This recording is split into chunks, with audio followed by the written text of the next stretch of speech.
ফ্যাসিবাদ কি? ফ্যাসিস্টদের বৈশিষ্ট্য কি ছিল? বাংলাদেশের রাজনীতিতে বর্তমানে ফ্যাসিস্ট শব্দটি ব্যাপকভাবে ব্যবহৃত হচ্ছে, বিশেষ করে শেখ হাসিনার সরকারকে বিরোধী দলগুলো ফ্যাসিস্ট সরকার হিসেবে বর্ণনা করছে। ফ্যাসিজমের ধারণাটি প্রথম বিশ্বযুদ্ধের পর ইতালিতে উদ্ভব হয় এবং বেনিতো মুসোলিনির নেতৃত্বে শক্তিশালী হয়। পরে জার্মানিতে হিটলারের নাৎসিবাদ এর উত্থান ঘটে, যা ফ্যাসিজমের একটি রূপ ছিল। ফ্যাসিস্ট মতবাদ অনুসারে রাষ্ট্রই সবকিছু এবং ব্যক্তি স্বাধীনতার কোনো স্থান নেই। তারা ক্ষমতাকে কেন্দ্রীভূত করতে চাইত এবং বিরোধী মতামতকে সহ্য করত না।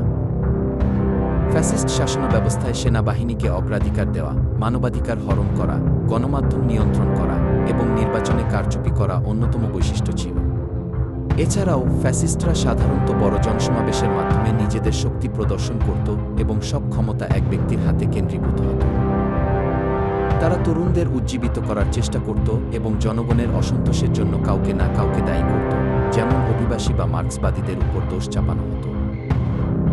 মুসোলিনি এবং হিটলারের শাসনামলে ফ্যাসিস্ট শাসনের মূল উদ্দেশ্য ছিল সমাজতন্ত্রকে দমন করা এবং পুঁজিবাদের সঙ্গে সহযোগিতা করা। দ্বিতীয় বিশ্বযুদ্ধের পর ফ্যাসিজম ইউরোপে নিষিদ্ধ হয়, তবে এর কিছু বৈশিষ্ট্য আজও বিভিন্ন শাসন ব্যবস্থায় বিদ্যমান। আরও জানতে ভিজিট করুন কি ইনসাইটস টুডে সাইট কি।